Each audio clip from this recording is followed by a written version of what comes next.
Today we will discuss about real GDP and nominal GDP. Okay तो आगे बढ़ने से पहले थोड़ा एक केस, दो केसेस हैं, ठीक है। फर्स्ट थिंग, जीडीपी होती क्या है? It is market value of all goods and services produced within our domestic territory of an economy during and accounting year, ठीक है।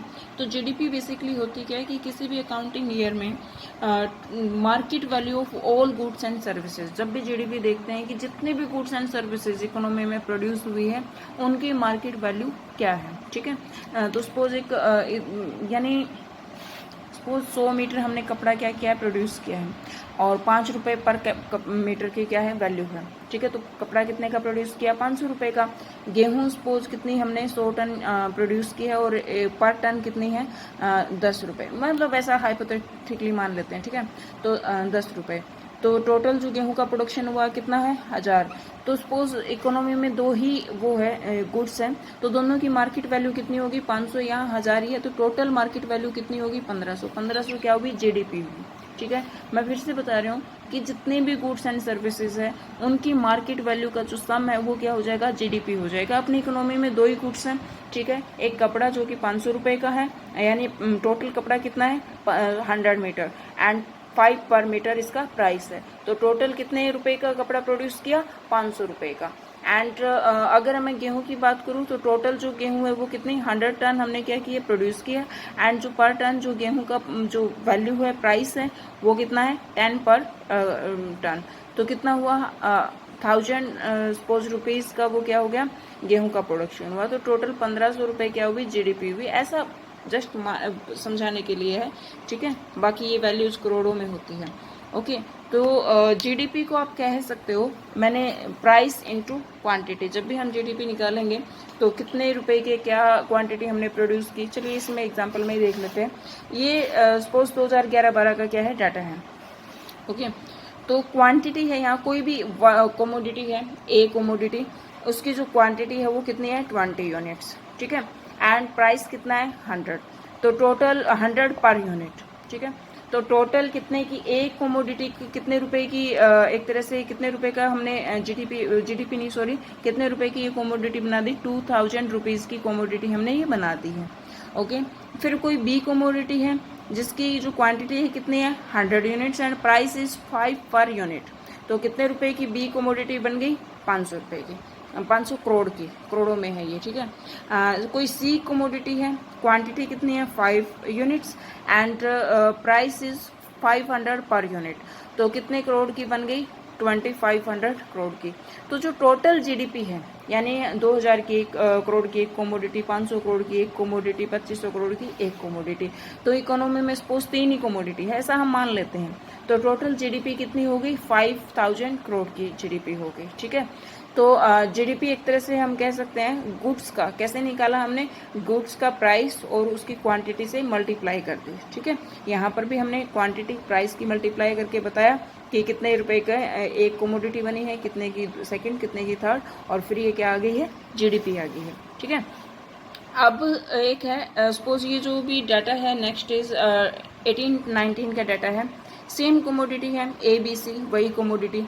इस बार प्रोडक्शन कितने का हुआ? सेम प्रोडक्शन हो रहा है, क्वांटिटी कितनी है 20, 100, 5, पहले भी कितनी थी 20, 100, 5, लेकिन इस बार प्राइस इंक्रीज हो गया। पहले प्राइस 100 था, यहाँ 100 से इंक्रीज होकर 1000 हो गया। 5 था, 5 से इंक्रीज होकर कितना हो गया 20, 500 था, कितना हो गया 1600, ठीक है। तो यहाँ पर फिर प्राइस इंटू क्वांटिटी अगर करेंगे तो जो एक कोमोडिटी है वो कितने रुपए की बनी? 20,000 की। बी कोमोडिटी कितने की बनी? 2000 की। एंड थर्ड जो कोमोडिटी सी कोमोडिटी है वो कितने की बनी है? आपकी 80,000 की, 8,000 की, ठीक है। तो जो टोटल जो आपकी जीडीपी आई है वो कितनी आई है? 30,000 जीडीपी आ गई है, ठीक है। तो यहाँ से इस टेबल से हमें क्या पता चल रहा है कि हम जीडीपी को कैसे मेजर कर सकते हैं? Price into quantity. और जीडीपी इंक्रीज हो रही है इसमें 11-12 से कितने में? 18-19 में, ठीक है।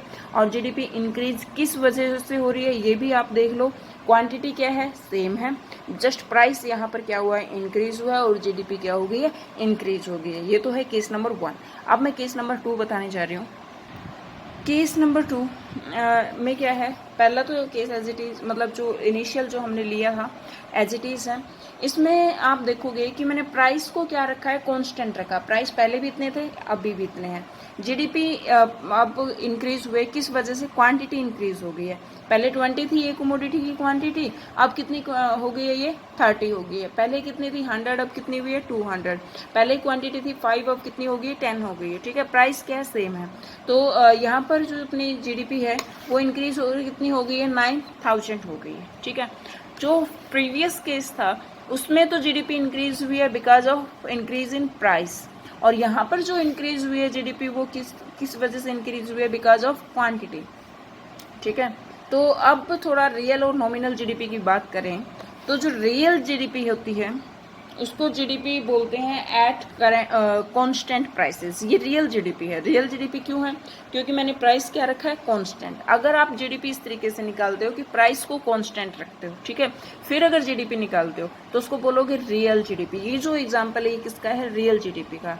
एंड जो प्रीवियस जो एग्जांपल था वो किसका था, नॉमिनल जीडीपी का था। When GDP is calculated at current prices. Current prices means 11-12 में प्राइस कुछ और थे, 18-19 में प्राइस इंक्रीज हो गए। तो देखो जीडीपी अगर आपको इंक्रीज करनी है तो क्या करोगे, या तो प्राइस को इंक्रीज, या तो दोनों को इंक्रीज कर दो, या फिर प्राइस को इंक्रीज कर दो, या तो फिर क्वांटिटी को इंक्रीज कर दो। ठीक है, तो जो नॉमिनल जीडीपी है उसमें दोनों इंक्रीज भी हो सकते हैं, क्वांटिटी और प्राइस भी।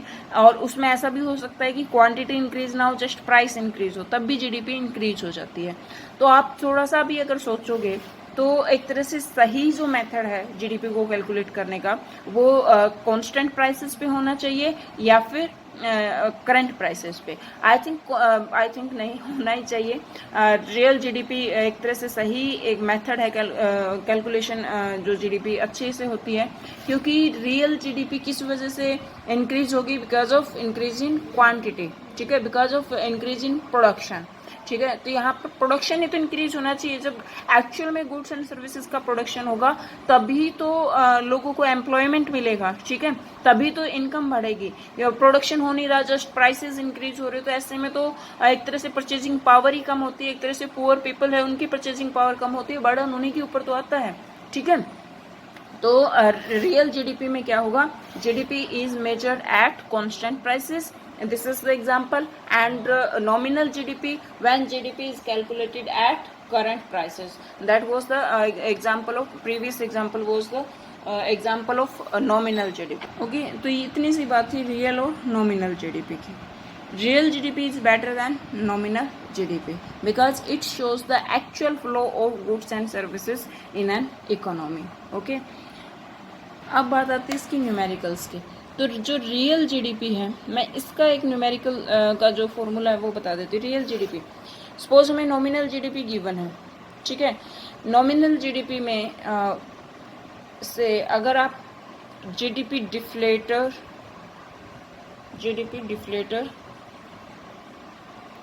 या फिर इसको मैं क्या बोल रही हूँ, प्राइस इंडेक्स, ठीक है, डिवाइड कर दोगे और इनटू 100। ठीक है, मतलब बता रही हूँ वैसे कि नॉमिनल जीडीपी है, नॉमिनल जीडीपी को प्राइस इंडेक्स से क्या कर दो, डिवाइड, तो आपके पास इनटू 100 क्या आ जाएगी, रियल जीडीपी आ जाएगी। ठीक है, अब जीडीपी डिफ्लेटर क्या होता है, एक तरह से ये it shows the change in price index. Actually it shows the change in price level related to all goods and services produced in within our economy. ठीक है, तो एक तरह से प्राइस में जो चेंज आता है ना वो कौन बताएगा, जीडीपी डिफ्लेटर बताएगा। और सारी दिक्कत ही क्या है, एक तरह से नॉमिनल में भी तो प्राइस का ही इफेक्ट होता है ना, तो प्राइस का इफेक्ट एक तरह से जीडीपी डिफ्लेटर क्या कर देगा, निकाल देगा, तो अपने पास क्या आ जाएगी, रियल जीडीपी आ जाएगी। ठीक है, तो ये फॉर्मूला है रियल जीडीपी का। Nominal GDP upon price index कह सकते हो या फिर जीडीपी डिफ्लेटर, इन दोनों में थोड़ा सा डिफरेंस है, ये कभी क्लास लगेगी तब बता दूंगी मैं। ठीक है, तो nominal GDP upon GDP deflator और you can say price index, एक ही बात है, एक ही चीज लिख लेना इसमें, चाहे जीडीपी डिफ्लेटर लिख लेना चाहे प्राइस इंडेक्स, इनटू 100। ठीक है, आपकी बुक के अकॉर्डिंग चल लेते हैं, प्राइस इंडेक्स लिख देती हूँ मैं यहाँ पर। ठीक है, price index, nominal GDP upon price index into 100 is equal to real GDP. अब यहाँ से आप सब निकाल लोगे। आप अगर आपको नॉमिनल जीडीपी निकालने हैं, ठीक है, नॉमिनल जीडीपी। तो इज इक्वल टू, आप नॉमिनल जीडीपी को यहाँ रख लो, जो ये रियल जीडीपी है ही अपने पास, रियल जीडीपी ये यहाँ पर क्या है 100 मल्टीप्लाई में, इधर क्या आ जाएगा डिवाइड में, प्राइस इंडेक्स इधर डिवाइड में है, इधर क्या आ जाएगा मल्टीप्लाई में। ठीक है, तो एक फॉर्मूले से आपको सेकंड फॉर्मूला आ जाएगा। ठीक है, तो ये हुआ नॉमिनल जीडीपी का। और प्राइस इंडेक्स या फिर जीडीपी डिफ्लेटर अगर आपको निकालना है तो जीडीपी डिफ्लेटर का फॉर्मूला है, एक मिनट, जीडीपी डिफ्लेटर या फिर प्राइस इंडेक्स। ठीक है, अगर मैं यहाँ पर इसको जीडीपी डिफ्लेटर लिखती हूँ, प्राइस इंडेक्स है, ये इधर आके क्या यहाँ पर आ जाएगा, तो ये क्या हुआ एक तरह से प्राइस इंडेक्स, या फिर यहाँ पे जीडीपी डिफ्लेटर भी अगर आप लिख लो।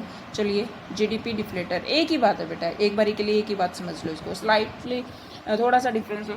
तो जीडीपी डिफ्लेटर इधर आ गया, तो नॉमिनल जीडीपी थी यहाँ पर, नॉमिनल जीडीपी इनटू 100 भी था, ये रियल जीडीपी कहाँ आ जाएगी, जीडीपी डिफ्लेटर की जगह, यानी यहाँ पर क्या आ जाएगी रियल जीडीपी। ठीक है, तो जीडीपी डिफ्लेटर की जो डेफिनेशन है वो भी यही है, it is ratio between nominal GDP and real GDP. Okay, तो नॉमिनल जीडीपी को क्या बोल सकते हैं आप, आपकी बुक में मिलेगा GDP at current prices, and GDP at real GDP को क्या बोलोगे, जीडीपी एट कांस्टेंट प्राइसेस। ठीक है, तो ये है आपका फॉर्मूला, एक ही फॉर्मूला लर्न करोगे, उसी में से बाकी के दो फॉर्मूले हैं जो कि नॉमिनल जीडीपी और जीडीपी डिफ्लेटर का जो फॉर्मूला है वो निकल आएगा। ठीक है, डेराइव कर लेना आप, ये इसकी प्रैक्टिस करोगे डेराइव करने की आप लोग। एक न्यूमेरिकल है ये करवा देती हूँ, बाकी आप करोगे, क्योंकि न्यूमेरिकल में कुछ भी नहीं है, जस्ट जो भी आपके पास 3 फॉर्मूलाज हैं उन्हीं में वैल्यूज पुट करनी है, दैट्स इट। ठीक है, तो इसके न्यूमेरिकल्स में प्रॉब्लम है, आप मुझे कॉल कर सकते हो, ऑनलाइन क्लास ले लूँगी मैं इसके, एक दिन ऑनलाइन क्लासेस भी ले लेंगे। ठीक है, ताकि आपकी रिवीजन भी हो जाए साथ के साथ ही टॉपिक की। तो इसमें आपका आ जाएगा लाइक फॉर्मूला क्या है आपका नॉमिनल जीडीपी का, रियल जीडीपी दैट इज 240, आपको फॉर्मूला लिखना है, बोर्ड छोटा है इसलिए नहीं लिख रही मैं। ठीक है, इनटू प्राइस इंडेक्स या फिर जीडीपी डिफ्लेटर अपॉन 100, तो इसकी वैल्यू को आप सोल्व करोगे तो 288 आ जाएगा। ठीक है, तो ये इस तरह के सम है, एमसीक्यूज में आपसे पूछे जा सकते हैं, बहुत ज़्यादा इजी सम है और कई बार तो 3 मार्क्स में पूछ लिए जाते हैं, फ्री के मार्क्स है और बहुत ज़्यादा इंपॉर्टेंट टॉपिक है ये। चलिए, थैंक यू सो मच।